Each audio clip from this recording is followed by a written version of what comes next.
Welcome to VL Academy. இந்த வீடியோல amalgamation, absorption and external reconstruction chapterல other exercise problem number 3 நம்ம பார்க்க போறோம், which is in page number 10.125. So இதுதாங்க அந்த ப்ராப்ளமோட question. அதாவது Ram limited and Shyam limited ரெண்டு கம்பெனி இருக்கு. ஸோ ரெண்டு கம்பெனியும் சேர்ந்து புதுசா ஒரு கம்பெனி ஆரம்பிக்கிறாங்க, that is Rajesh limited. So இந்த ராஜேஷ் லிமிடெட்ல வந்து என்னன்னா, அவங்க அந்த புது கம்பெனி ஆரம்பிக்கிறப்ப ரெண்டு கம்பெனி கிட்டயும் இருக்கிற அசெட்ஸ் அண்ட் லயபிலிட்டிஸ் எவ்வளோ அப்படிங்கறத ஒருத்தர் மாத்தி ஒருத்தர் இவாலுவேட் பண்ணி ஒரு கன்க்ளூஷனுக்கு வந்தது தான் இந்த பேலன்ஸ் ஷீட். ஓகே, ஸோ இதுல வந்து என்ன அப்படின்னா, பர்ச்சேஸ் ப்ரைஸ் நம்ம கண்டுபிடிக்கணும். பர்ச்சேஸ் ப்ரைஸ் கண்டுபிடிச்சதுக்கு அப்புறம் அதனுடைய வேல்யூ எவ்வளவோ அதை வந்து நம்ம 100ஆல டிவைட் பண்ணும். பிகாஸ் ஒரு ஷேர் 100 rupees அப்படின்னு சொல்லி அவங்க இஷ்யூ பண்றாங்க. Only then we can find out how many shares they are issuing on the purchase price. And next one is we have to prepare this in the form of merger. Merger in the sense ரெண்டு இதுவும் ஒன்று சேர்றது, அதுதான் mergerன்னு நம்ம சொல்லுவோம். So அப்படி இவங்க ரெண்டு பேர் ஒன்று சேர்ந்து ஒரு புது company ஆரம்பிக்கிறதுனால we have to work out this purchase consideration in the nature of merger. So now let's see how to work out this problem. So இதுல first நாம working notes prepare பண்ணுவோம். எப்பவுமே வந்து amalgamation, absorption and reconstruction இது மூணு பொறுத்த வரையும் the first thing we need to find out the purchase price. So எவ்வளோ ரூபாய்க்கு அந்த ஒரு பிஸ்னஸை நம்ம வாங்கியிருக்கோம், அதை நம்ம அக்வயர் பண்றோம் அப்படின்னாலும் அது எவ்வளோ ரூபாய்க்கு வாங்கியிருக்கோம் அப்படிங்கிறத நம்ம கண்டுபிடிக்கணும். ஸோ இங்க வந்து நெட் அசெட் மெத்தட் அப்படிங்கிற ஒரு ஃபார்மேட்ல நம்ம கண்டுபிடிக்க போறோம் பர்ச்சேஸ் ப்ரைஸை. ஸோ நெட் அசெட் மெத்தட் அப்படின்னா என்னன்னா, அவங்ககிட்ட எவ்வளோ அசெட் இருக்கு அண்ட் எவ்வளோ லைபிலிட்டி இருக்கு. ஸோ இது ரெண்டையும் மைனஸ் பண்ணோம்னா the balancing figure is called purchase price.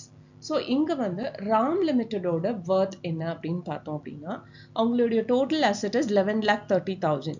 Okay, அதே இது லைபிலிட்டிஸ் பார்த்துக்கிட்டீங்க அப்படின்னா 80,000 rupees தான்.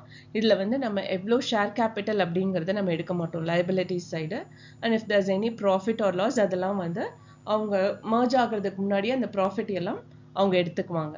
ஏதாவது ரிசர்வ்ஸ் இருந்தாலும் அதை அவங்க எடுத்துக்குவாங்க. அதனால அது எல்லாமே சேர்க்காம பேலன்ஸ் வந்து கிரெடிட்டார்ஸ் மட்டும் தான் இருக்கும். ஸோ அந்த கிரெடிட்டார்ஸ் மட்டும் நம்ம லெஸ் பண்ணோம்னா will get rupees 10,50,000. That is the purchase price of RAM Limited. அதே மாதிரி ஷியாம் லிமிடெட்ல பாத்தீங்க அப்படின்னா the total asset value is 6,50,000 rupees. அதுல வந்து liabilities வந்து 50,000 rupees, creditors மட்டும் தான் நாம எடுக்கிறோம். ஸோ அதனால 50,000 rupees லெஸ் பண்ணோம்னா will get 6 lakh rupees. So that is the value of Shyam Limited. இப்போ working note number 2 என்ன அப்படின்னு பாத்தீங்கன்னா, purchase consideration over share capital adjusted against reserves. இப்போ வந்து என்னன்னா, டோட்டல் ஷேர் கேபிட்டல் வேல்யூ எவ்வளோ அப்படின்னு பார்த்தீங்க அப்படின்னா, ராம் லிமிடெட்க்கு வந்து 10 lakhs ஷியாம் லிமிடெட்க்கு வந்து 5 lakhs இருக்கு. ஸோ இது ரெண்டையும் டோட்டல் பண்றப்போ வில் கெட் 15 lakh rupees. ஓகே, பட் ஆனால் ஆக்சுவலா ராம் லிமிடெட் அண்ட் ஷியாம் லிமிடெடோட பிஸ்னஸ் வர்த் என்ன அப்படின்னு பார்த்தீங்கன்னா, that is 10,50,000 rupees plus 6 lakh rupees, that is 16,50,000 rupees minus 15 lakh போட்டோம் அப்படின்னா the remaining amount is 1,50,000 rupees. So அது எக்ஸஸா கையில இருக்கு. ஸோ அதை வந்து அவங்க ரிசர்வ்க்கு கொண்டு போறாங்க. இப்போ புதுசா ராஜேஷ் லிமிடெடுக்கு கீழே வந்து இந்த 1,50,000 rupees ஜெனரல் ரிசர்வ்ல இருக்கும். Okay, so these are the working notes. So இந்த கொஸ்டின்லேயே வந்து அவங்க பேலன்ஸ் ஷீட் ப்ரிப்பேர் பண்ண சொல்லியிருக்காங்க. ஸோ நாம அதை ப்ரிப்பேர் பண்றோம். ஸோ ப்ரிப்பேர் பண்றதுக்கு முன்னாடி அதுக்கான ஒர்க்கிங் நோட்ஸ் எல்லாம் நம்ம பண்ணணும். அதுல வந்து ஃபர்ஸ்ட் ஒர்க்கிங் நோட் நம்பர் 1 என்ன அப்படின்னு பார்த்தீங்கன்னா, on liability side share capital எவ்வளோ அப்படிங்கிறது.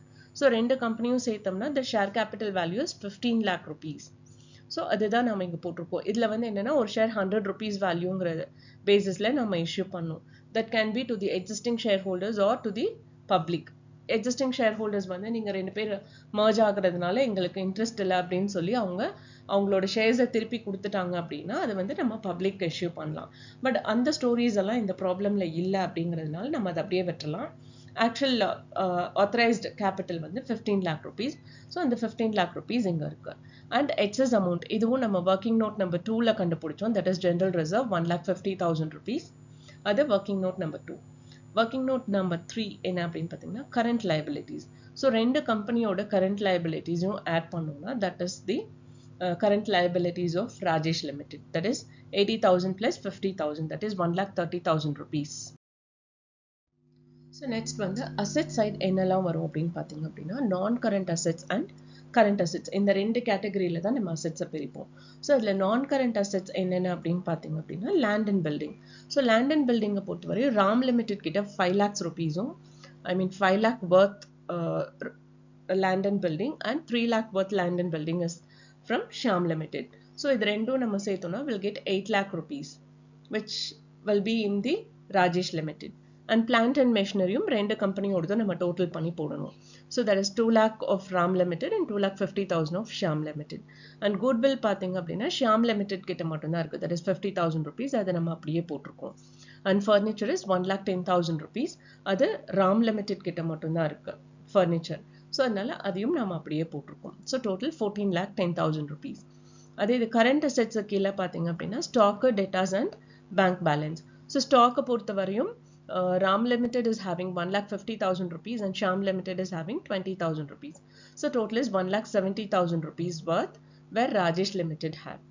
Debtors வந்து 1,20,000 of Ram Limited and 20,000 of Shyam Limited. That is 1,40,000 rupees. Bank balance வந்து Ram Limited கிட்ட 50,000 rupees-உம் Shyam Limited கிட்ட 10,000 rupees இருக்கு. So இதை நம்ம total பண்ணோம்னா 60,000 rupees worth of bank balance as Rajesh Limited is having. Okay, so total is 3,70,000 rupees. That is total current assets is 3,70,000 rupees.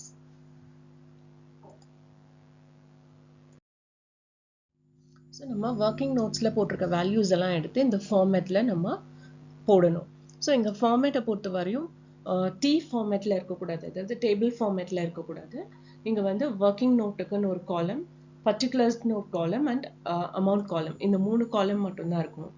So இதில் first வந்து liabilities. Liabilities கீழே நம்ம 3 subcategories பிரிச்சிருக்கோம். That is one is shareholders fund. அது working note number 1. நீங்கள் working noteல போய் பார்த்தீங்கன்னா நம்ம அங்கே Roman letter 1ன்னு கொடுத்துருப்போம். ஸோ அந்த 1 தான் நாம் இங்கே note numberல mention பண்ணோம். So shareholders fund is 15 lakh rupees and reserves and surplus working note number 2 that is 1,50,000 rupees and current liabilities working note number 3 that is 1,30,000 rupees. So total 17,80,000 rupees. அதே asset side பார்த்தீங்க அப்படின்னா non-current asset is 14,10,000 rupees and current assets is 3,70,000 rupees. So total is 17,80,000 rupees. Therefore both assets and liabilities are been balanced. இந்த video watch பண்ணதுக்கு ரொம்ப ரொம்ப thanks. இந்த video நிஜமாவே இன்ஃபர்மேட்டிவாக இருக்குன்னு ஃபீல் பண்ணிங்கன்னா லைக் பண்ணுங்கள், ஷேர் பண்ணுங்கள் அண்ட் சப்ஸ்கிரைப் பண்ணுங்கள் அண்ட் மறக்காமல் பெல் பட்டன் கிளிக் பண்ணுங்கள். ஒன்லி தென் நான் என்னென்ன ப்ராப்ளம் அப்லோட் பண்ணுறேன் அப்படிங்கிறது உங்களுக்கு நோட்டிஃபிகேஷனில் வரும். Thank you once again.